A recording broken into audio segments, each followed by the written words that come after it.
Court में मुसलमानों की बड़ी जीत। तालिबान के नाम पर 14 मुसलमानों को किया था गिरफ्तार, लेकिन कोर्ट में सुनवाई के दौरान मुसलमानों की हुई जीत। कोर्ट ने दिए 14 मुसलमानों की रिहाई के आदेश। बिलबिला उठे अंधभक्त भारी बवाल, कोर्ट का चला डंडा। खबर में आगे बढ़ने से पहले लाइक कीजिए इस वीडियो को और चैनल को सब्सक्राइब करने के बाद घंटी बजाना बिल्कुल ना भूलें। दरअसल हाल ही में 20 साल बाद अफगानिस्तान में एक बार फिर से तालिबान लौट आया है। अफगानिस्तान में तालिबान ने अपनी सरकार बना ली है, लेकिन जब तालिबान अफगानिस्तान पर कब्जा कर रहा था उस समय भारत के कुछ मुसलमान तालिबान के समर्थन में सोशल मीडिया पर पोस्ट कर रहे थे। सोशल मीडिया पर पोस्ट करने की वजह से असम की पुलिस द्वारा 14 मुसलमानों को गिरफ्तार किया जाता है। उनके ऊपर यूएपीए कानून लगाकर उन्हें जेल में डाल दिया जाता है। लेकिन देखा जाए तो तालिबान से मोदी सरकार ने भी चोरी छुपे बातचीत की थी, लेकिन गिरफ्तार देश की आम जनता को किया जाता है। हालांकि अब कोर्ट में उन 14 मुसलमानों की बड़ी जीत हुई है जिन्हें जेल में डाल दिया गया था। अब कोर्ट ने 14 मुसलमानों को रिहा करने के आदेश दे दिए हैं और कोर्ट के इस आदेश से सबसे बड़ा झटका भारतीय जनता पार्टी को लगा है।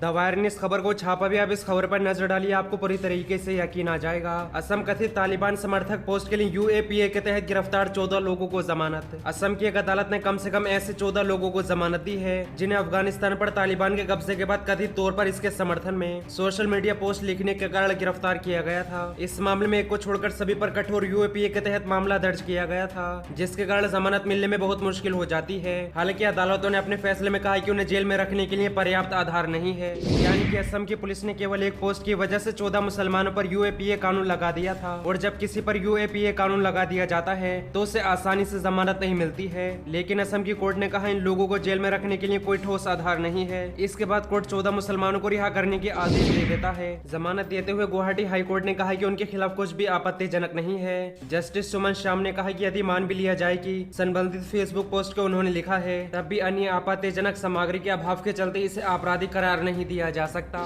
यानी जो फेसबुक पोस्ट तालिबान को लेकर मुसलमानों द्वारा की गई थी उसको लेकर कोर्ट ने कहा कि उस पोस्ट में कुछ गलत नहीं है और फेसबुक के आधार पर अपराधी नहीं ठहराया जा सकता।